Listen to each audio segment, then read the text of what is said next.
"Mom, my wife is getting discharged from the hospital and coming here. She and the baby are going to live here. I've already decided." Liam's words exploded in my living room like a bomb. My son was standing in front of me, surrounded by suitcases, boxes, and a disassembled crib, right inside my own apartment, the apartment I paid for with 30 years of my life, announcing that he was taking my home away from me. He didn't ask, he didn't consult me, he just decided. And when I saw that defiant look in his eyes, that absolute certainty that I wouldn't do anything to stop him, something inside me broke. But something also woke up, something they never imagined I had. And what I did in response sent my son, his wife Ashley, her mother Barbara, and Ashley's brother running out of here terrified, shouting threats they could never follow through on. But to understand how I reached that moment, how a 65-year-old mother came to kick her own son out of the house, I need to tell you everything from the beginning. Because this story didn't start that day. It started much earlier, when I opened my door and let the snake in. 6 weeks ago, my life was different, quiet. I'm Linda. I'm 65 years old. I've been a widow for 8 years, and this 3-bedroom condo is the only thing I have in this world. I worked like a dog to get it. 30 years in a textile factory during the day, cleaning offices at night, sacrificing everything to give my son Liam a future and to have a roof of my own over my head. I paid for every tile on this floor with my cracked hands. I raised every wall with my sweat. 3 years ago, I finished paying off the mortgage, and I cried that day because it was finally mine, completely mine. Nobody could take it away from me, or so I believed with all my soul. Liam was always a good son, responsible, hardworking, affectionate. After his father died, he became my rock. He got a job at my brother Mike's company. He was making good money. He was independent. When he told me 2 years ago that he had met a girl, I was thrilled. "Mom, her name is Ashley. She's amazing. You're going to love her," he told me with those bright, love-struck eyes.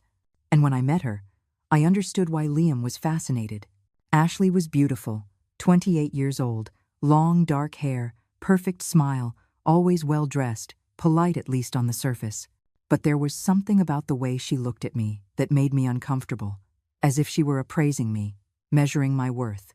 The first time she came to my apartment, she stood in the entryway looking at every corner with a strange intensity.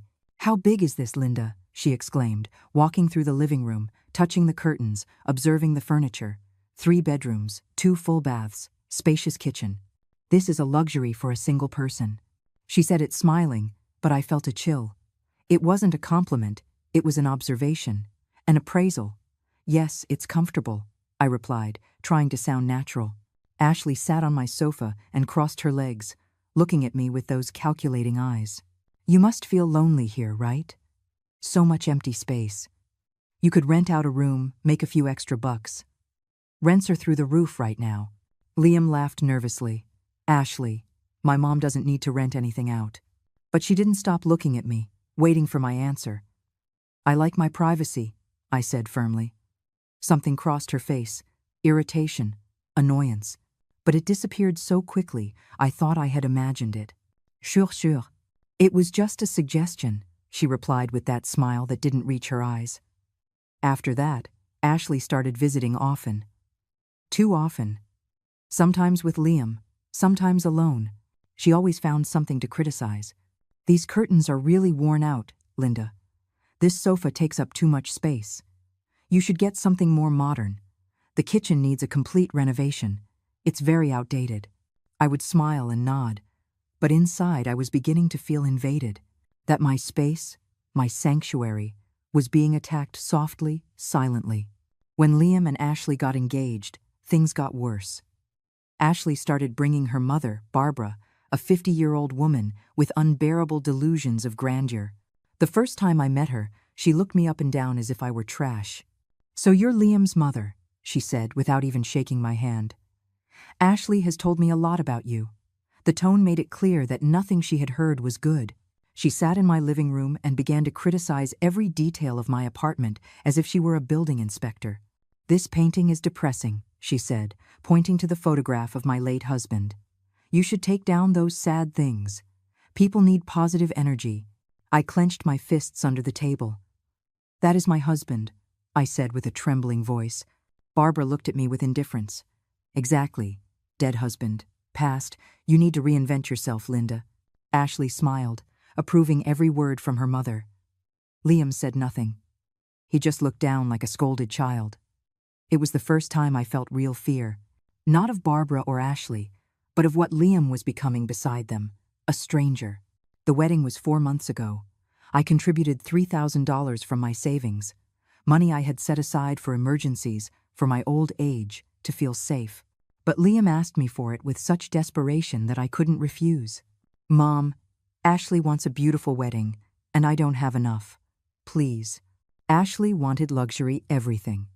An ivory dress imported that cost $2,000, an elegant venue, exotic flowers, a banquet for 150 people. Liam looked overwhelmed, stressed, but Ashley got everything she wanted. Always. At the wedding, I also met Kyle, Ashley's younger brother. 25 years old, unemployed, living off Barbara's money. An arrogant kid who spent the whole night drinking and making nasty comments. Your son caught a big fish, he told me, with alcohol on his breath. Ashley could have done better, but hey, I guess she likes him. I wanted to slap him, but I held back. After the wedding, Ashley changed completely. She didn't pretend anymore. She started arriving at my apartment without calling, using a key that Liam had given her without my permission. I would find her reorganizing my things, moving my furniture, going through my closets. One day I came home from the grocery store, and Ashley was in my kitchen, taking out all my dishes. What are you doing? I asked, dropping the grocery bags on the floor. Ashley didn't even turn around. She kept taking out my plates, my cups, everything I had organized for years. I'm helping you, Linda. This was a mess. I don't know how you find things here. Her tone was condescending, as if she were speaking to a dumb child. I felt my blood boil. Ashley, that is my kitchen. I know perfectly well where everything is.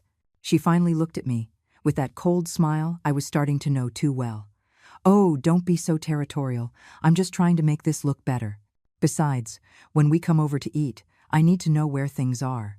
When we come over to eat, as if my house were a restaurant they could enter whenever they wanted. I tried to talk to Liam that night. Son, I need you to talk to Ashley. She can't keep coming over without calling and changing my things. Liam sighed as if I were an exhausting problem. Mom, Ashley just wants to help you. She says the house is very neglected. My eyes filled with tears. Neglected? I work every day cleaning every corner of this place. Liam put a hand on my shoulder patronizingly. I know, Mom, but you're 65. It's normal that you can't keep everything up like before. Ashley has good intentions. Good intentions. Those words became the mantra Liam repeated to justify every abuse, every invasion, every lack of respect. The visits became more frequent and longer. Ashley would arrive with Barbara, and they would stay for hours. They sat in my living room like queens in their palace, criticizing everything. This TV is too old, Linda. You should buy a new one. That lamp is hideous. It looks like it belongs in a nursing home. The bathroom needs an urgent remodel. The tiles are out of style. I seethed inside, but I kept my composure. I didn't want to fight. I didn't want to be the bitter mother-in-law, the problematic mother. I thought if I was patient, if I gave them time, things would improve. How stupid I was. Kyle started showing up too. At first he came with Ashley and Barbara, but then he started coming alone. Hey Linda, just passing by, he'd say, walking in without waiting for an invitation. He would throw himself on my sofa, put his feet on my coffee table, grab food from my refrigerator without asking. Don't you have any beer? You should buy some, he told me while chewing my cookies. One time I found him asleep in the guest room. When I woke him up, he looked annoyed. Relax, I just fell asleep watching TV. But I didn't have a TV in that room. He had gone in, gotten into my bed, and acted like I was the crazy one for bothering him. I tried to talk to Liam again. Your brother-in-law is coming over too often. He acts like he lives here. Liam got angry. He's my wife's brother, Mom. What do you want? For me to treat him badly? It's already hard enough for Ashley to have such a complicated mother-in-law. I froze. Complicated? I am complicated because I don't want a stranger walking into my house whenever he wants. Liam stood up, furious. See? Always exaggerating everything.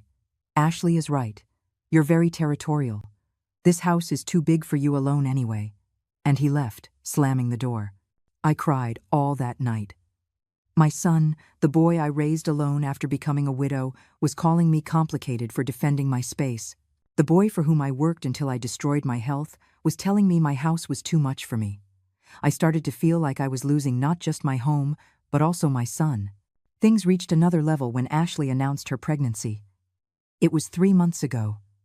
Liam arrived beaming to tell me, "Mom, you're going to be a grandma. Ashley is pregnant."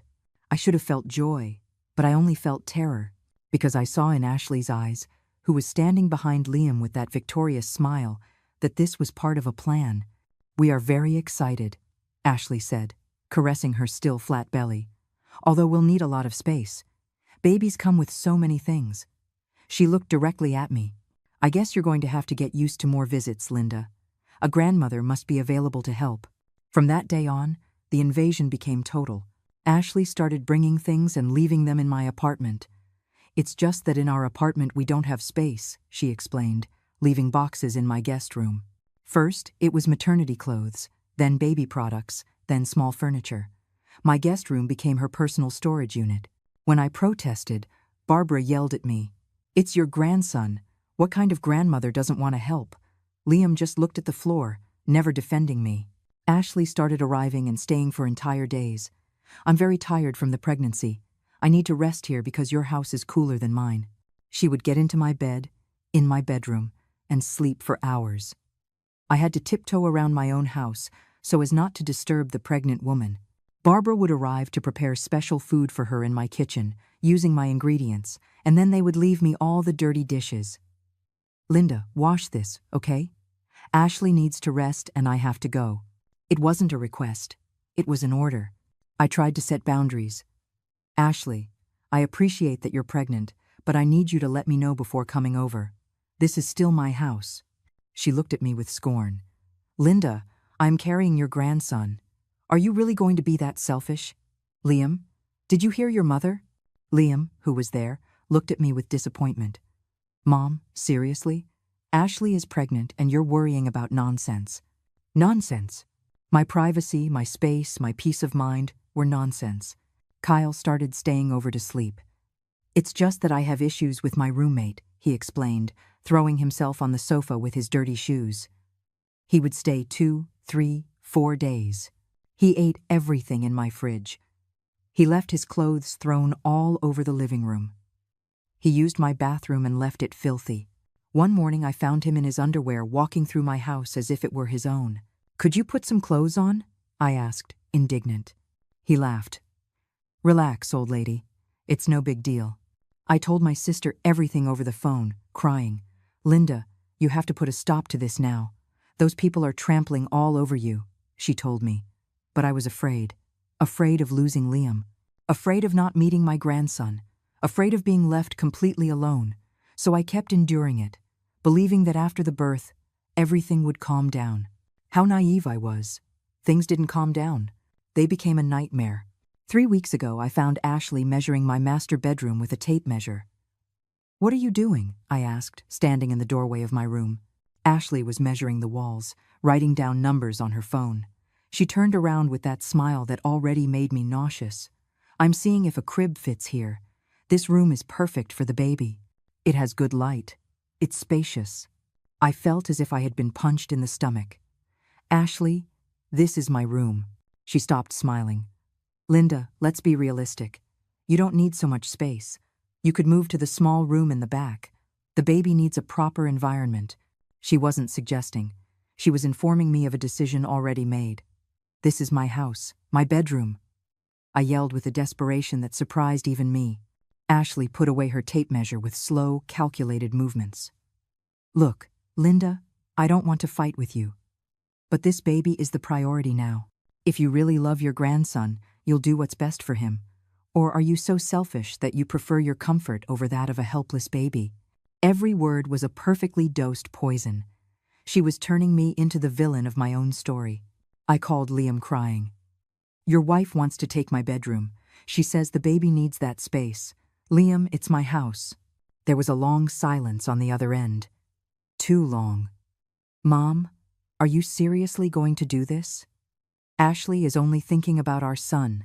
If she thinks that room is better, maybe you should consider. I didn't let him finish. I hung up. My own son was asking me to give up my bedroom, my most intimate space, the place where I slept with his father for years, where I cried over his death, where I rebuilt my life. And he was asking as if it were something reasonable. I couldn't sleep that night. I lay there staring at the ceiling of my room, wondering how I had gotten here, how I had allowed these people to take total control of my life. I heard a noise in the living room. I got up and found Kyle sleeping on my sofa again. There were empty beer bottles on my table. The TV was on at full volume. It smelled like alcohol and stale food. I turned off the TV and he didn't even move. I picked up the bottles with hands shaking from rage and helplessness. The next day, Ashley arrived early. Too early. It was 7 in the morning. She brought Barbara and a man I didn't know. This is Julian, an interior decorator. We're going to see how to redistribute the spaces for when the baby arrives. She walked in without even saying hello. This Julian guy started taking pictures of every corner of my apartment, making comments to Barbara about what to change, what to throw out, what to update. I was in my pajamas, hair messy, feeling like an intruder in my own home. Definitely this piece has to go, Julian said, pointing to the sideboard that had belonged to my mother. It's very outdated, takes up too much space. Barbara nodded. Yes, we have to modernize all of this. It looks like an old lady's house. She said it looking directly at me. Ashley laughed. I wanted to scream. I wanted to throw them all out, but I stood paralyzed, frozen by fear and disbelief. Linda, could you make us some coffee? Ashley asked, sitting on my sofa like a queen on her throne. It wasn't a question, it was an order. I went to the kitchen with tears falling down my cheeks while I listened to them planning to destroy my home. They talked about changing the floors, painting the walls more cheerful colors, throwing out my old and depressing furniture. They talked about my life as if it were trash that needed to be eliminated. When I brought them the coffee, Julian was showing Ashley something on his tablet. With these changes, the apartment would be worth about $400,000 on the market. It's a good investment. Ashley smiled. Well, eventually it will be ours anyway. She said it with such naturalness, such assurance, that I felt pure terror. They were planning to keep my apartment. Not just invade it, keep it. That afternoon, when everyone left, I checked my documents, deeds, will, everything. I needed to make sure everything was in order, that legally no one could take what was mine. But fear gnawed at me. What if they found a way? What if Liam, as my only child, had some right? I didn't know anything about laws, and that terrified me.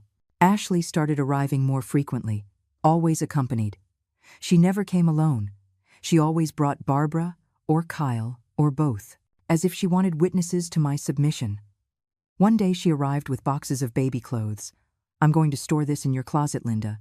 You already started clearing space, right? I hadn't cleared anything. Ashley, I didn't. She interrupted me. Oh, Linda, don't be difficult. The baby arrives in 6 weeks. We need to organize everything now.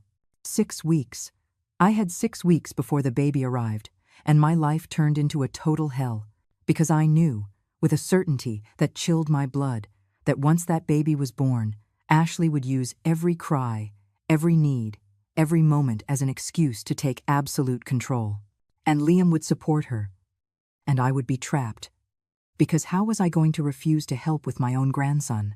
One night, 2 weeks later, Liam arrived with news. Mom, we need to talk. He sat on the sofa with that serious expression that made me tremble. Ashley and I have been talking. Our apartment is very small for a baby. Barely 400 square feet. There's no space for anything. I waited, feeling something terrible coming. We were looking at options, but rents are impossible. $2,000, $2,500 a month for something decent. We can't afford it. I swallowed hard. And what are you going to do? Liam didn't look me in the eye.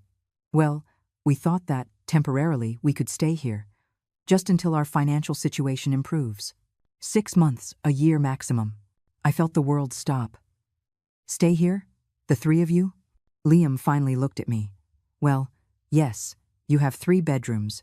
We would use 2, and you would keep yours. It's a perfect solution.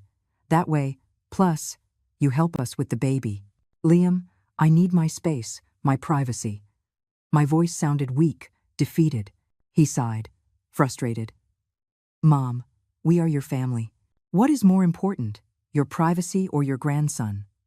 Ashley says that if you really loved us, you wouldn't hesitate to help us. Ashley says. Everything Liam thought now came from Ashley. My son had disappeared, replaced by a puppet. Let me think about it, I said, although we both knew it wasn't really a choice. Liam stood up. There isn't much to think about, Mom. Ashley is due in 4 weeks. We need to decide now. And he left, leaving me alone with my terror and my helplessness. I called my sister again. Linda, you have to say no. Firmly. If you let them in, they will never leave. But I didn't know how to refuse without losing my son forever. 2 days later, Ashley arrived without calling. This time she brought a key. I heard the door opening while I was in the shower. My heart stopped. I turned off the water, wrapped myself in a towel, and ran out. Ashley was in my living room, hanging up her coat as if she lived there. How did you get in? I asked with a trembling voice, clutching my towel. She pulled a key out of her purse. Liam gave me a copy. I need to be able to get in whenever I want, especially now that I'm so pregnant. What if something happens to me and I can't wait for you to open the door? Her logic was twisted, but she said it with such confidence that it almost sounded reasonable. Almost. Liam had no right to give you a key without consulting me. This is my house. Ashley sat heavily on the sofa, putting her feet on my coffee table. Linda, get over it. In 4 weeks we're going to be living here anyway. What difference does a key make? The difference was everything. It was the last frontier between invasion and my total surrender. I went to my room to get dressed, and when I came back, Ashley was talking on the phone. Yes, Mom, I'm inside. Yes, she still has all 3 rooms free. No, she hasn't moved anything. You know how old people are, clinging to their things. She was talking about me as if I weren't there, as if I were just another piece of furniture, an obstacle to get around. She ended the call and looked at me. Barbara is coming tomorrow with a friend who sells baby furniture. We need to see what fits in the master bedroom. She didn't even pretend anymore. She was already talking about my room as if it were the baby's. Ashley, I already told you I am not giving up my room. She laughed, a cruel laugh, mocking. Oh, Linda, you still think you have a say in this. How cute. She stood up with difficulty and walked toward the kitchen. She opened my refrigerator and started taking things out. There is nothing healthy here. I'm going to have to bring my own stuff. And you need to buy a water purifier. Tap water isn't good for the baby. She was making a list of demands, of changes I had to make in my house to accommodate them. I felt the rage boiling, but I also felt something else. Fear. A deep fear that if I confronted her, I would lose Liam forever. Ashley stayed 3 hours that day. 3 hours measuring, moving, deciding. When she finally left, she left me a list written on a sheet from my own notebook. Things to buy before we arrive. I read the list with trembling hands. Diapers, wipes, bottles, sterilizer, changing table, dim night light, humidifier, digital thermometer, baby bathtub, and at the end, in capital letters, vacate master bedroom before the 15th. It was 3 weeks until the 15th. I couldn't eat that night. I sat in my room, looking at every object I had accumulated over years. The dresser where I kept my late husband's clothes, the photographs on the wall, my bed where I had slept for 15 years. Was I really going to allow them to strip me of all this? But every time I thought about refusing, I saw Liam's face. My only son, my only family, and the terror of loneliness paralyzed me. The next day, Barbara arrived early with a woman named Jessica who sold children's furniture. They didn't ring the doorbell. They entered with the key Ashley had. I was eating breakfast when I heard them. "Good morning, Linda." Barbara yelled with that fake joy she used to disguise her venom. "We came to take measurements. Jessica needs to know exactly the available space." Jessica barely greeted me and followed Barbara directly to my bedroom. I followed them. They entered without taking off their shoes, trampling my light carpet with their dirty boots. Jessica took out a tape measure and started measuring while Barbara moved my things. "This vanity can go. The baby's dresser goes perfectly here," Barbara said of the vanity that had belonged to my mother. "Don't touch that," I yelled. Barbara turned around with an offended expression. "Oh, Linda, don't be so dramatic. It's just old furniture. The baby needs new, functional things." Jessica showed pictures on her tablet. "This is the best-selling crib. It costs $800. Then there's the dresser changing table, $450. The organizer wardrobe, $300. The rocking chair, $600. She kept adding it up while I felt like I was drowning. More than $2,000 in furniture for a room they hadn't even asked permission to use. "Obviously, you are going to help with these expenses, right, Linda?" Barbara said. "It wasn't a question. You're the grandmother. It's your responsibility." "I already helped with $3,000 for the wedding," I said with a trembling voice. Barbara snorted.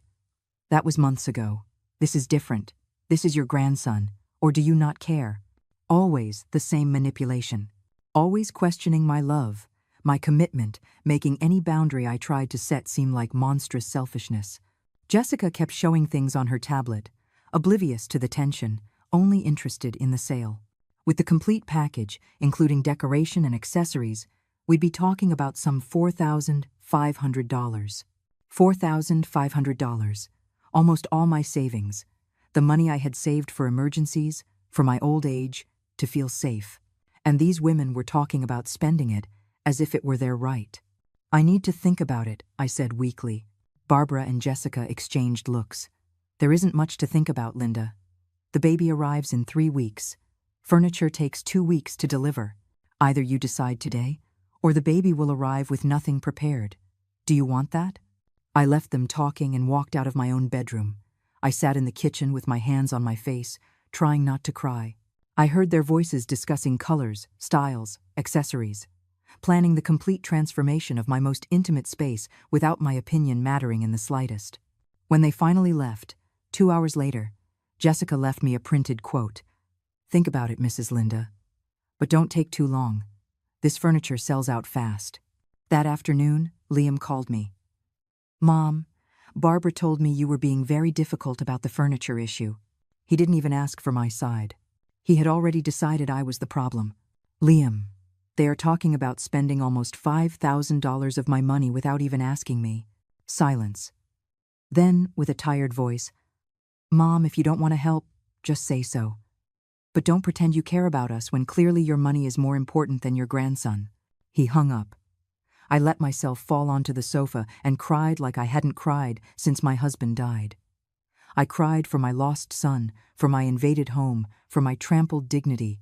I cried because I felt trapped in a nightmare from which I couldn't wake up. And I cried because a part of me knew that if I didn't do something drastic soon, I would lose everything. The next day, Kyle showed up with 2 friends. They entered laughing, carrying cases of beer. "Hey, Linda, we're going to watch the game here. Your TV is bigger." They didn't ask for permission. They just invaded. They took over my living room, turned up the volume, yelled and drank for hours. When I asked them to turn down the volume, Kyle ignored me completely. His friends looked at me with mockery. I was invisible in my own house. When they finally left, at 2 in the morning, they left everything a mess. Bottles everywhere, spilled food, my sofa stained. I cleaned crying, feeling like I had hit rock bottom. But I hadn't hit rock bottom yet. The worst was yet to come. A week ago, Ashley went into labor. Liam called me frantic. "Mom, Ashley is in labor. We're on our way to the hospital." All my rage, all my resentment evaporated. It was my grandson being born. "I'm on my way," I said. In the hospital, everything changed. I saw the true face of these people. I arrived at the hospital running, heart racing. Despite everything that had happened, it was my grandson being born. I found Liam in the waiting room, pale, nervous. "How is Ashley?" I asked, hugging him. He returned the hug quickly and pulled away. "She's in labor. Barbara is in there with her." I froze. "Barbara is inside and I'm out here?" Liam avoided my gaze. Ashley wanted her mom to be present. "It's her first birth. She needs her mother." His words were like knives. I was a mother too. I was family too. But I had been excluded from the most important moment. I sat in an uncomfortable plastic chair, staring at the closed door of the delivery room, feeling like a stranger. Kyle arrived half an hour later with coffee for himself and for Liam. He didn't offer me anything. He didn't even say hello. He sat next to Liam, and they started talking as if I didn't exist. 4 hours passed. 4 eternal hours where I heard Kyle and Liam making plans about when we all lived together. They talked about turning my living room into a play space, changing the entire decor, making improvements that I would have to pay for. They talked about my apartment as if it were already theirs. I clenched my hands in my lap, feeling rage and helplessness fighting inside me. Finally, Barbara came out. She had a huge smile. "It's a boy, beautiful and healthy." Liam shouted with joy and hugged Barbara. I stood up with tears in my eyes. "Can I see them?" Barbara looked at me coldly. "Ashley is very tired. She needs to rest. Better wait a little." I stood there, humiliated, while Barbara and Liam went in to meet the baby, and I, the grandmother, stayed outside like a worthless dog. I waited another hour. When they finally let me in, Ashley was in the bed with the baby in her arms. Barbara was sitting next to her like a guard dog. Kyle was taking pictures. I approached timidly. "Ashley, congratulations. Can I see him?" She looked up with those cold eyes. "You can look at him from there." She didn't offer him to me. She didn't let me hold him. She only allowed me to look at him from afar, as if I were an unwanted visitor. The baby was beautiful, tiny, eyes closed, oblivious to all this toxicity. "His name is Noah," Ashley said. No one had consulted me about the name. They hadn't even told me. "It's a beautiful name," I said with a cracked voice. Ashley smiled smugly. "When we are all living together, you'll be able to help with him. That will be your function, Linda, helping, because you're going to have to earn the privilege of being his grandmother." Every word was calculated to hurt me, to remind me of my place in this new hierarchy she had established. Barbara laughed. "Of course, Linda is going to be very useful.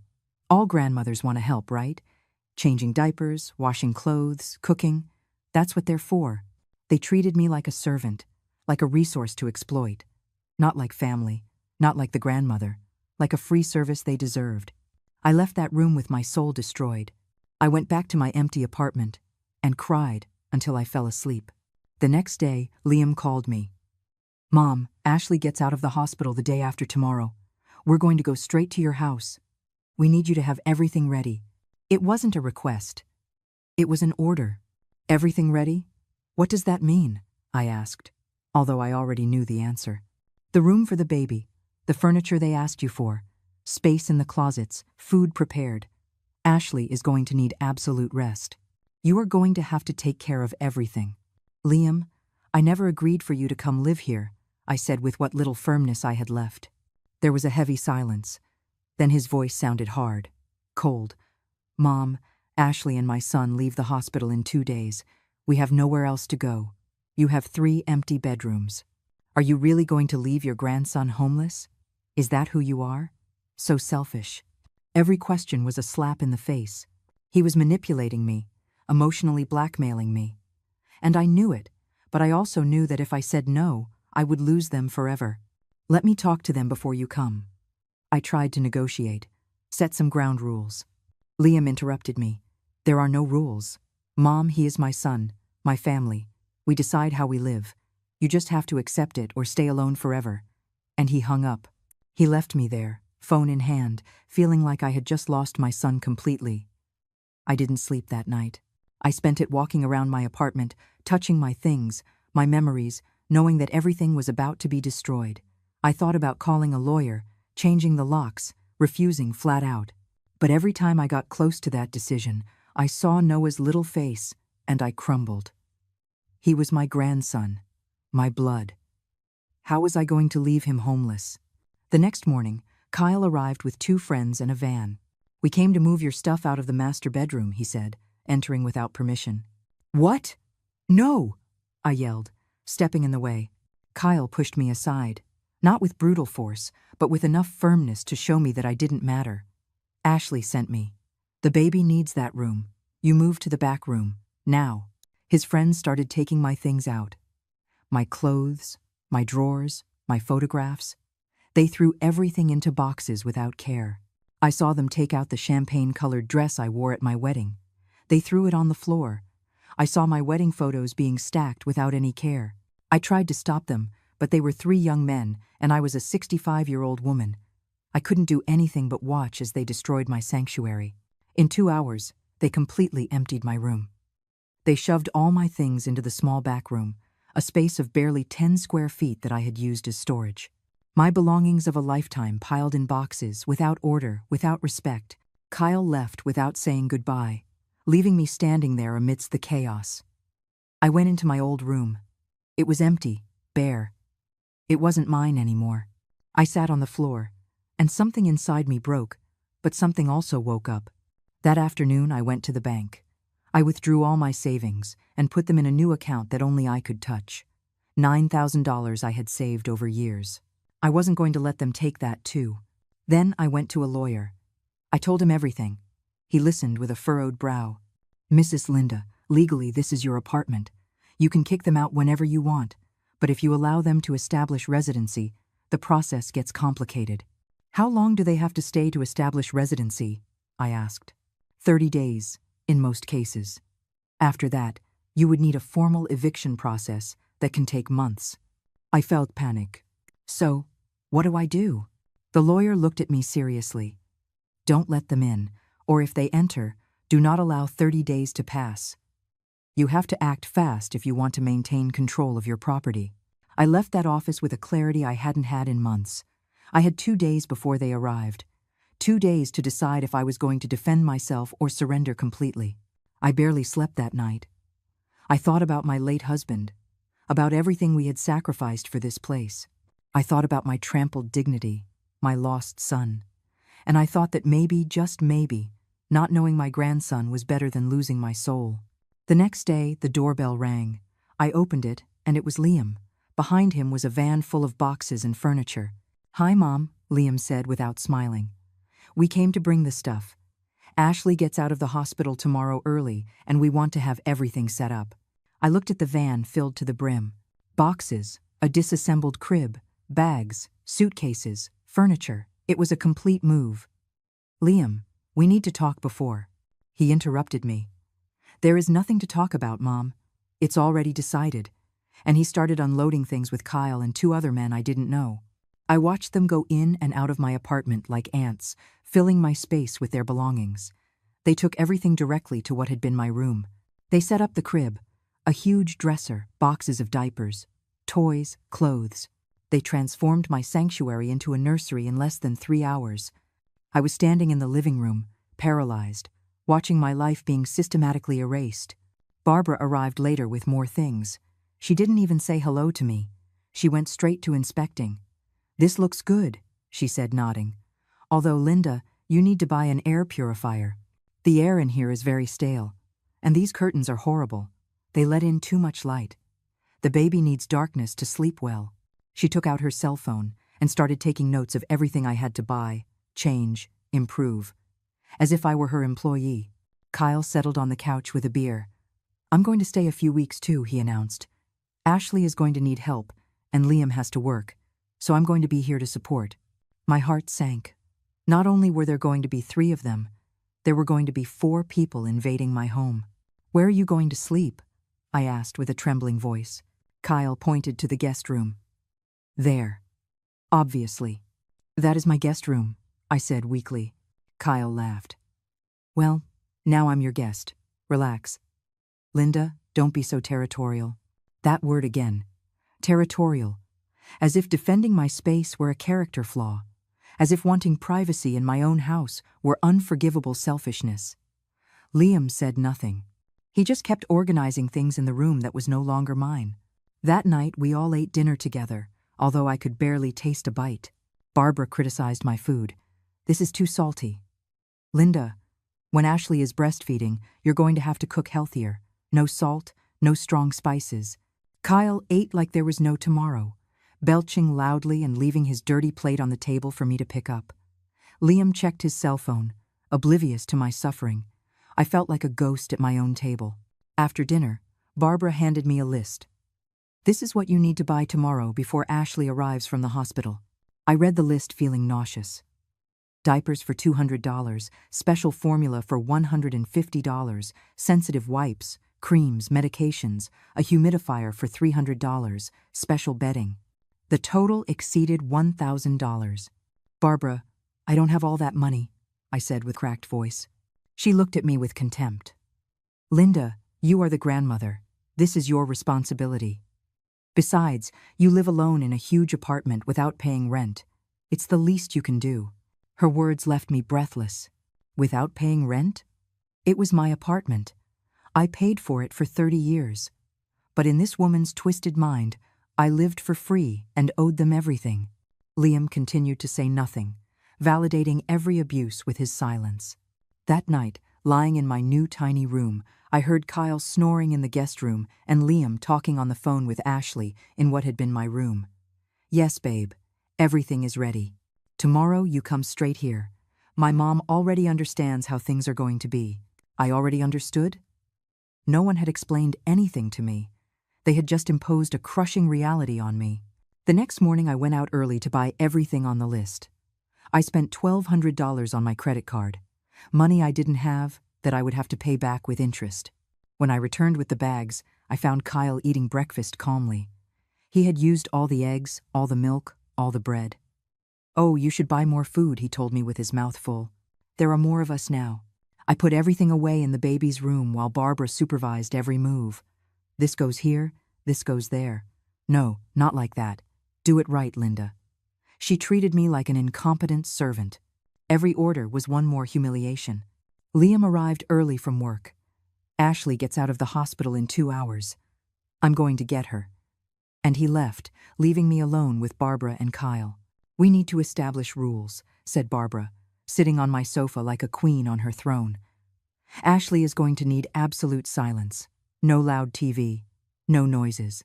You're going to have to cook 3 times a day. Special food for breastfeeding. You're going to wash all the baby's clothes by hand with special soap. And, obviously, you're going to help with diaper changes and night feedings. She was assigning me the role of unpaid domestic servant. Barbara, I work too, I said. I worked part-time cleaning an office to supplement my miserable pension. She looked at me surprised. Well, you're going to have to quit. Your grandson is more important than a trivial little job. Besides, why do you need money if you live here with no expenses? No expenses. I paid electricity, water, gas, internet, property taxes. But in her twisted mind, I lived like a parasite in my own house. 2 hours later, I heard the door open. It was Liam with Ashley and the baby. Ashley walked in slowly, pale, with Noah in her arms. Behind came Liam carrying more suitcases. We're here, announced Ashley with that victorious smile. This is our new home. Our home. Not my home. Ours. The invasion had been completed. Ashley went straight to the master bedroom and lay down on the bed that Kyle and his friends had installed there. My bed had been thrown in the trash without asking me. Now there was a new bed, new sheets, everything new, everything theirs. Barbara entered behind Ashley, closing the door. She needs to rest. Do not disturb. I, in my own house, received the order not to disturb. Kyle turned up the volume on the TV. Hey, turn it down, I asked him. The baby needs to sleep. He ignored me completely. Liam was in the kitchen making himself food without offering me any. I was invisible, a ghost floating in what was once my sanctuary. I sat in a dining chair, watching how these strangers had taken absolute control of every corner of my life. That night, at 2 a.m, Noah started to cry. I heard Ashley screaming, Linda, Linda, come here. I ran out of my tiny room, tripping over the boxes I still hadn't unpacked. I entered the room. Ashley was in bed, with the baby crying. Change him. He has a dirty diaper and I'm exhausted. She handed me the baby as if he were an annoying package. I changed him with trembling hands. My grandson was beautiful, but holding him like that, in these circumstances, felt bitter. When I finished, Ashley grabbed him without saying thank you. Now you can go. She kicked me out of what had been my room. I went back to my little room and sat on the bed, shaking. This was going to be my life. Serving without gratitude, obeying without a voice, existing without dignity. The next 2 days were hell. Ashley called me at all hours, to change diapers, to warm bottles, to wash clothes, to cook, to clean. Barbara arrived early and left late, always criticizing, always demanding. Kyle ate everything I bought and left messes everywhere. Liam worked long hours, avoiding being at home, avoiding seeing what his family was doing to his mother. I slept 3 hours a night. I had lost 10 pounds. I had deep circles under my eyes. My whole body hurt. But nobody asked how I was. Nobody thanked me. They just used me and discarded me over and over again. On the afternoon of the third day, exhausted, I sat in the kitchen to drink tea. Ashley came out of the room furious. "Why haven't you washed the baby's clothes?" "I asked you 2 hours ago." "Ashley, I was resting for a moment," I said with a tired voice. She exploded. "You don't have the right to rest. I just had a baby and I'm doing everything while you sit here." Doing everything, I repeated, feeling something break inside me. "Ashley, I have slept 9 hours in 3 days. I have cooked all the meals, washed all the clothes, changed diapers, cleaned every mess that you and your family leave. And you say you are doing everything." She looked at me with wild eyes, as if I had committed a crime by contradicting her. "How dare you? I just gave birth. Everything you do is your obligation as a grandmother." Barbara entered at that moment. "What's going on here?" Ashley pointed at me accusingly. "Your mother-in-law is refusing to help. She says she's tired." Barbara looked at me with absolute contempt. "Linda, how shameful. A real grandmother would be happy to help. But you only think about yourself. You have always been like that, selfish and territorial." Kyle came out of his room. "What is all this racket?" "I was sleeping." "Your sister just gave birth, and this woman refuses to help her," said Barbara with exaggerated drama. Kyle looked at me with mockery. "Wow, Linda, how low can you go? 3 against 1, everyone attacking me in my own house for daring to say I was tired." I felt tears threatening to come out, but I refused to cry in front of them. "I haven't refused anything. I just said I needed to rest for a moment." Ashley crossed her arms. "Well, you can't. The baby is the priority. Your rest doesn't matter." Her words floated in the air like poison. "My rest doesn't matter. My health doesn't matter. I don't matter. I only exist to serve, to be used, to be destroyed by their infinite demands." Liam arrived at that moment from work. "What's wrong?" Ashley ran to him dramatically. "Your mother is refusing to help me. She's leaving me alone with everything." Liam looked at me with that disappointment I already knew too well. "Mom, seriously? Ashley just got out of the hospital. Can't you be more understanding?" Something inside me burst. "Understanding? Liam, look at me. I'm exhausted. I haven't slept. I haven't rested. I have done everything you've asked and more. And this is how you treat me." My voice broke, but I continued. "This is my house. I let you in out of love, for family, and you treat me worse than an employee." Liam approached with a hard expression. "Mom, if you don't want us here, just say it. We'll leave and you will never see your grandson again." The threat floated between us like a bomb. Ashley smiled behind him. She knew exactly what Liam was doing. Pure emotional blackmail. Either I submitted completely or I lost my family forever. Barbara added with venom. "Yes, Linda. If we are such a bother to you, just say it. We'll take the baby and you'll never have to worry about being a grandmother again." Kyle laughed. "I bet in a week she's begging us to come back. Old hags always regret it." His words went right through me. They saw me as a resource to exploit, not as a human being with needs and boundaries. I looked at Liam, looking for some trace of the son I raised, of the kind boy he had been. But that boy had died. In front of me was a stranger controlled by his manipulative wife. "You aren't leaving me a choice," I said with a trembling voice. Liam sighed. "You're always the victim, right, Mom? You can never simply do something out of love without complaining." His words were the straw that broke the camel's back. But I didn't explode. I didn't yell. Something cold and calculating took control of me. "You're right," I said with a calm that surprised even myself. "I'm being selfish. Let me rest tonight and tomorrow everything will be different. I promise." Ashley seemed satisfied. "That's how I like it. We need you to understand your place here, Linda." "My place, in my own house." I nodded submissively and went to my tiny room. I heard them celebrating their victory in the living room. Laughter, jokes, talking about how they had finally put me in my place. I waited until everyone was asleep. It was 11 at night. I took out my cell phone and called the lawyer I had visited days before. "Mr. Henderson, "This is Linda. I need your help urgently," I whispered. He listened while I told him everything that had happened in the last 3 days. "Mrs. Linda, legally they have not yet established residency. They have only been there 3 days. You have every right to kick them out tomorrow if you decide so." My heart beat strongly. What if they refuse to leave? The lawyer was clear. "Call the police. I will prepare documentation for you tonight, proving it is your property. Property deeds, utility bills, everything in your name. You will have them tomorrow first thing." I hung up and sat in the dark. For the first time in months, I felt something like hope. I checked my bank account. The $9,000 were still there, safe in the account only I controlled. I searched the internet for emergency locksmiths.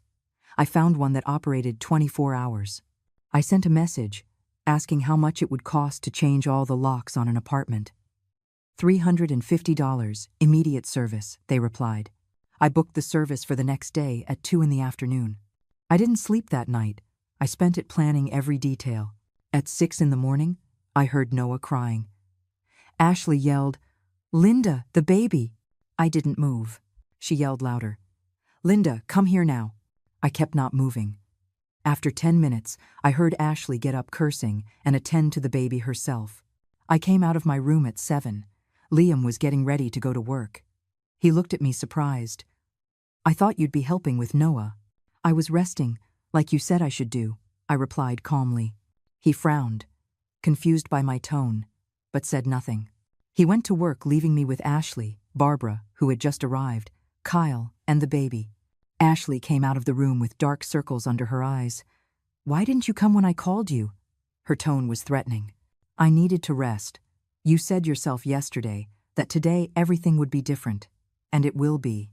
Barbara looked at me with suspicion. "What does that mean?" I smiled with fake sweetness. "It means I understood my place. Now, do you want breakfast?" I prepared a hearty breakfast: eggs, toast, fruit, coffee. I served it all with a smile. Ashley and Barbara exchanged satisfied looks. They thought they had broken me completely. Kyle ate without saying thank you, as always. I cleaned the kitchen quietly, waiting. At 10 in the morning, the lawyer arrived. I rang the buzzer from inside so Ashley would open the door. "Good morning. I'm looking for Mrs. Linda," said Mr. Henderson. Ashley looked at him confused. "What for?" I came out of the kitchen. "He is my lawyer. Come in, please." Ashley's face went pale. Barbara stood up, alarmed. "Your lawyer? What do you need a lawyer for?" Mr. Henderson walked in with his briefcase. He was a man of about 50, serious, professional. "Mrs. Linda, here are all the documents you asked for." He took out folders with deeds, electricity and water bills, the latest bank statement showing the apartment was completely paid off and in my name. Everything perfectly organized. Ashley tried to approach. "What is all this?" The lawyer ignored her and spoke directly to me. "Shall I proceed with the eviction notices?" "Yes, please," I said with a firm voice. Kyle had come out of his room. "What is going on here?" Mr. Henderson took out 3 envelopes. Eviction notices. "This apartment belongs solely and exclusively to Mrs. Linda Mendez. You have been residing here without a lease agreement and without her explicit consent. You have 24 hours to vacate the premises." The silence that followed was deathly. Ashley was the first to react. "What? You can't do this. We just arrived. I have a newborn baby." Her voice went up several octaves. Barbara approached threateningly. "Linda, have you gone crazy? It's your grandson, your own blood." Kyle simply looked at me with pure hate. I stood firm, with the lawyer by my side. "This apartment is mine. I paid for it with 30 years of work.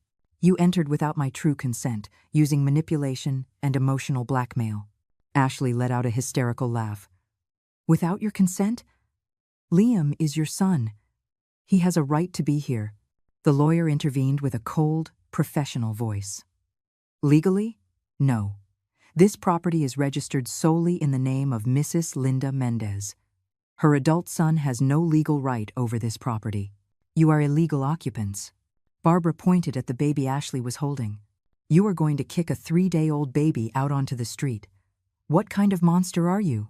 Her words tried to hurt me, make me feel guilty. but something had changed in me. You decided to come here without really asking me. You manipulated me. You blackmailed me. You took my bedroom.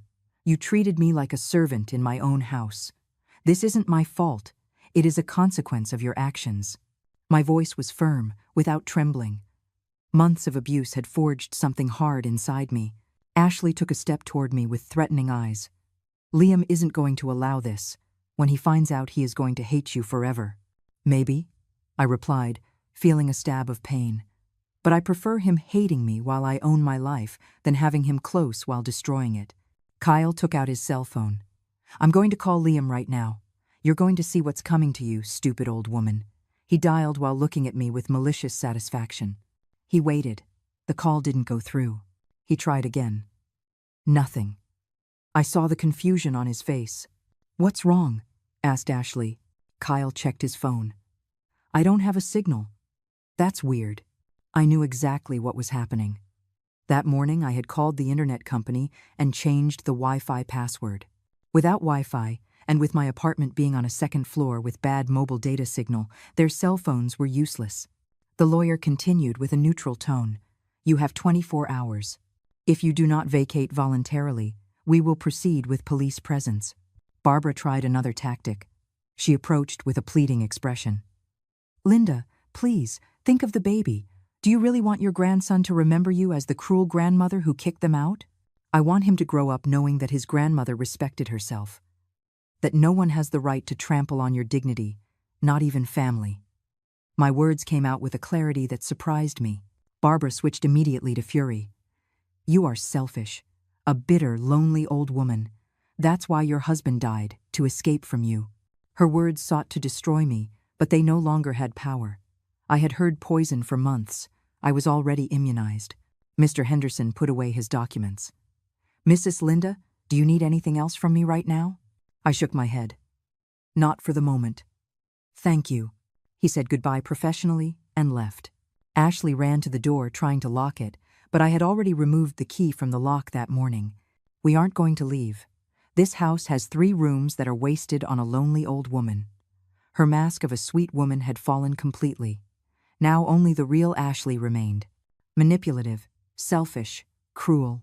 Then I'll call the police, I said, taking out my cell phone. Kyle tried to snatch it from me, but I was faster. I dialed 911. Ashley screamed, "Don't you dare." But I was already talking.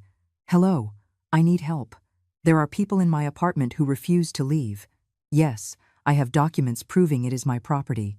They are occupying it illegally. I gave my address. Thank you. I'll wait for you. I hung up and saw the panic on their faces. Barbara recovered her composure first. Fine, we'll leave.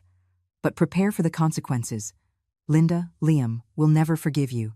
Your grandson will grow up without knowing you. You will die alone and abandoned in this empty apartment. She was trying to plant seeds of fear, of future regret. But I had already made peace with that possibility during the sleepless night. Maybe you're right, but at least I will die with dignity.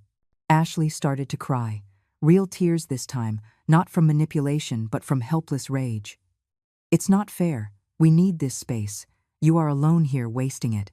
Kyle added, our apartment is a shoebox, barely $1,200 a month for 400 square feet. You old people have all the property and we can't get anything. There was the truth. It wasn't about family, it was about greed, about feeling entitled to what I had worked for all my life because they didn't want to put in the effort. Then work harder, I said simply. Like I worked 30 years in factories and cleaning offices. 2 jobs simultaneously for 15 years. That is the price I paid for this place. What have you sacrificed? Silence was my answer. Ashley finally spoke with venom.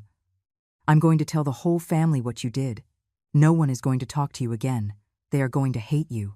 I nodded. Probably. But I have something that will show the truth. I took out my cell phone and opened the recordings folder. During the last 3 days, I had been audio recording every interaction, every insult, every abusive order. I had hours of evidence. I have proof of everything. Every time you called me selfish for asking to rest. Every time you treated me like a servant. Every conversation where you planned to keep my apartment. Barbara's face fell apart. Ashley opened her mouth, but no sound came out. Kyle simply cursed under his breath. So go ahead, continue. Tell your version. I will show mine, and let the family decide. Barbara regained some composure. Anyway, Liam is on our side. He will never believe you over Ashley. Maybe she was right, but at least I would have tried to show the truth. At that moment, we heard sirens outside. The police had arrived. Ashley panicked. No, wait. We'll leave. Don't call the police. But it was too late. They rang the doorbell. I opened the door. 2 officers, a man and a woman, entered professionally. Mrs. Linda Mendes? I nodded. Yes, that's me. These people are on my property without my consent and refuse to leave. The female officer looked at Ashley with the baby, at Barbara, at Kyle. Do you have any lease agreement or document that allows you to be here? Ashley tried to use the baby. I just got out of the hospital. She is the grandmother. She is kicking us out onto the street with a newborn. The male officer remained professional. Do you have legal documentation to be here? Barbara tried to intimidate. It's her son, her family. What kind of police help destroy a family? The officer took out her notebook. Ma'am, the law makes no exceptions for family relationships. If you have no legal right to be here, you are trespassing on private property. She checked the documents I had prepared with the lawyer. Clean deeds. Everything in my name. Utility bills. Everything flawless. You have 2 options, said the officer. You leave voluntarily now, or we remove you, and you get a police record that can affect future rentals or jobs. The threat was clear. Kyle started packing his things furiously. Barbara helped Ashley gather the baby's things. The whole process was tense, full of looks of hate, whispers, curses. I stood firm next to the officers, finally feeling that I was regaining control of my life. Ashley put baby clothes in bags while crying. The baby started crying too, feeling the tension. A part of me wanted to give in hearing my grandson's cry. But I remembered the lawyer's words. If they establish residency, it will take months to get them out, and they will destroy you in the process. This wasn't cruelty, it was survival. Liam arrived at that moment. He saw the scene and stood paralyzed. What is going on here? Ashley ran to him dramatically. Your mother called the police. She is kicking us out. Me and your son. Liam looked at me with a mixture of shock, pain, and rage that pierced my heart. Mom, what did you do? His voice trembled. I took a step forward. I took back my house, Liam, and my dignity. He shook his head in disbelief. You are kicking out your grandson, your own family. You all decided that when you treated me like a servant, when you took my bedroom without permission. Liam looked at me as if I were a stranger. I don't recognize you. What happened to you? His voice was loaded with disappointment and rage. Something broke in my chest, but I remained firm. What happened to me is that I stopped allowing you to trample on me. What happened to me is that I remembered that I paid for this apartment, that my life belongs to me. That love doesn't mean erasing yourself completely. I took out my cell phone and showed him the recordings folder. Here is everything. Every insult, every humiliation. 3 days of audio where your wife, your mother-in-law, and your brother-in-law treated me like trash. Liam didn't even look at the phone. Ashley grabbed his arm. Don't believe anything she says. She's lying. We just wanted to be close, be a family. But her voice sounded desperate, fake. Liam seemed confused, divided between the woman he loved and the mother who had raised him. Barbara intervened with venom. Liam, your mother was always selfish. That's why your father died young, from the stress of living with her. That lie was too much. My husband died of a heart attack working 12 hours a day to support us. I exploded. He died because the healthcare system failed us. Don't you dare use his memory to manipulate my son. The officers intervened. Ladies, gentlemen, we need to resolve this now. Are you going to leave voluntarily or not? Kyle already had his suitcases at the door. Ashley kept crying, but started packing with abrupt and angry movements. Barbara glared, but helped carry things. Liam finally spoke with a cold voice. Fine, Mom, we'll leave. But this doesn't end here. It wasn't a promise. It was a threat. Ashley approached me with the baby in her arms. Look at him well, Linda, because it is the last time you will see him. I'm going to make sure Noah grows up without knowing who you are. I'll tell him his grandmother died. To us, You are dead. Her words sought to destroy me, leave me with a wound that would never heal. But I took a deep breath and responded. Then when he grows up and asks about me, you show him these recordings. And let him decide who lied and who protected herself. Ashley had no answer. She just turned her back on me and walked out with the baby. Barbara followed her, casting me one last look full of hate. You are going to die alone, Linda, and no one will go to your funeral. Kyle simply spit on the floor before leaving. The officers reprimanded him, but he was already outside. Liam was the last one. He stood on the threshold of what had been his childhood home. I spent 30 years raising you. I told him with tears finally falling. I worked until I destroyed my health to give you an education, food, a future. And in 3 months your wife erased all that. You became someone I don't recognize. He clenched his jaw. I stopped recognizing you too. The mother I knew would never have done this. He turned around and went down the stairs without looking back. The officers stayed a few minutes more. Are you okay, ma'am? Asked the female officer with genuine concern. I nodded even though I was shaking. I'll be fine. She handed me a card. If they return or harass you, call us immediately. And consider getting a restraining order. I thanked them and closed the door when they left. The silence that followed was deafening. I looked at my apartment. It was a mess. Boxes everywhere with things they had left in the rush. The room that had been mine still had the crib set up. Baby clothes thrown on the floor. Dirty dishes in the kitchen. But it was my mess. In my space. Without anyone yelling at me. Without anyone demanding anything from me. Without anyone trampling on me. I let myself fall onto the sofa and cried. I cried for my lost son. For my grandson I might never know. For the family I had dreamed of and that never really existed. But amidst the tears I also felt something else. Relief. Liberation. For the first time in months I could breathe without feeling a crushing weight on my chest. That afternoon my sister called. I told her everything. She cried with me over the phone. You did the right thing, Linda. It was hard, but right. Her words gave me a little peace. The next morning the locksmith arrived as I had scheduled. He changed all the locks, $350 that I paid with a smile. Every new lock was a symbol of my regained freedom. I spent the next 3 days cleaning. I took out everything they had left and packed it carefully. Nothing valuable, but I kept it anyway. If they ever wanted to retrieve it, they could ask civilly. I disassembled the crib and stored it in the building's basement. I returned my room to how it was. I placed my furniture, my photographs, my clothes. I reclaimed my sacred space. Every object returning to its place was a piece of myself that I recovered. Liam tried to call me during those days. I didn't answer. He sent me messages. Mom, we need to talk. This is crazy. Ashley is devastated. I didn't answer any of them. I needed silence. I needed to heal. A week later, my brother-in-law Mike called me. Linda, Liam told me what happened. I need to hear your side. I sent him the recordings. 3 hours of audio where the truth was clear. He listened to them and called me back. My God, Linda, I had no idea. Liam had told me a completely different story. What did he tell you? I asked. Mike sighed. That you had become paranoid, that you kicked them out for no reason, that you invented everything. But these recordings, he paused. This is abuse, Linda. What they did to you is abuse.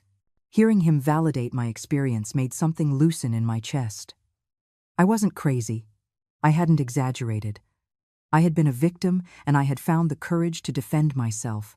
Will you tell Liam? I asked. Yes, he replied. And I'm going to have a very serious conversation with him about his job too. Apparently, Ashley had been pressuring Liam to ask Mike for a raise. She wanted more money to be able to rent a bigger place. But Liam hadn't been performing well at work.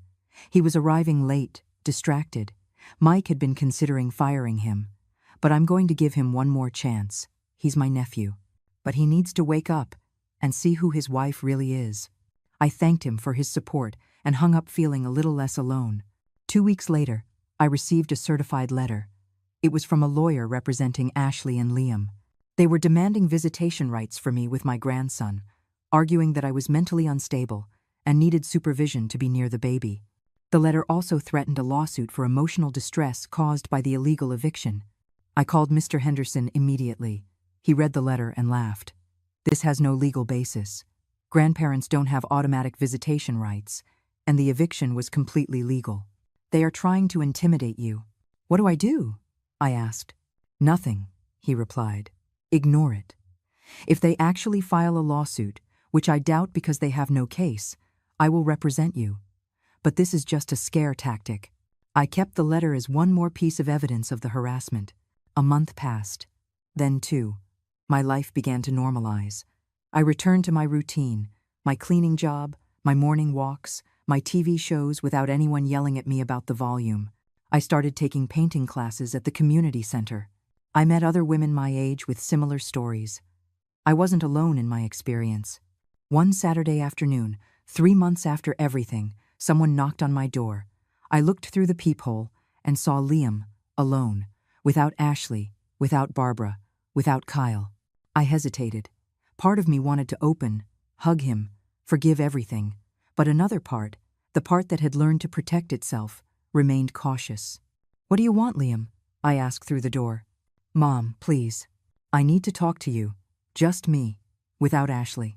I opened the door, but I left the security chain on. I looked at him through the crack. He looked terrible. Deep dark circles, unkempt beard, wrinkled clothes. Can I come in? He asked. I hesitated, but finally opened. He entered slowly, looking at the apartment as if it were the first time. It looks good, clean, quiet. He sat on the sofa without my inviting him. Ashley left me, he blurted out suddenly. I stayed silent, processing. When? I finally asked. 2 weeks ago. She met someone with more money. A guy who has his own house, a nice car. I saw tears in his eyes. She says I'm not man enough to support her like she deserves. I felt a mixture of sadness for my son and dark satisfaction that he had finally seen the truth. I'm sorry, I said, and I meant it. Mom, you were right, about everything. His voice broke. Uncle Mike showed me the recordings. I heard how they treated you, how I spoke to you. Tears were falling freely now. I lost my wife. I lost my son. I almost lost my job. And I lost my mother. All because I was a blind idiot. I wanted to comfort him, but I also needed to protect myself. Why did you come, Liam? He looked at me with pleading eyes. Because I have nowhere to go.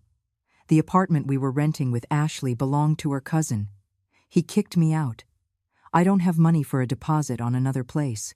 And I need you, Mom. There it was. The real reason. He wasn't coming back repentant for having hurt me.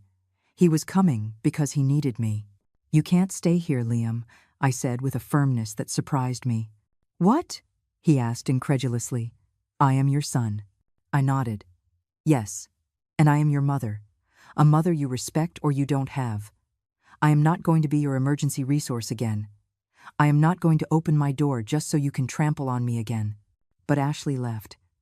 She isn't here anymore, he protested. Exactly, I replied. You only came back when it was convenient for you, not because you truly valued our relationship. Liam stood up frustrated. So, what am I supposed to do? Sleep on the street?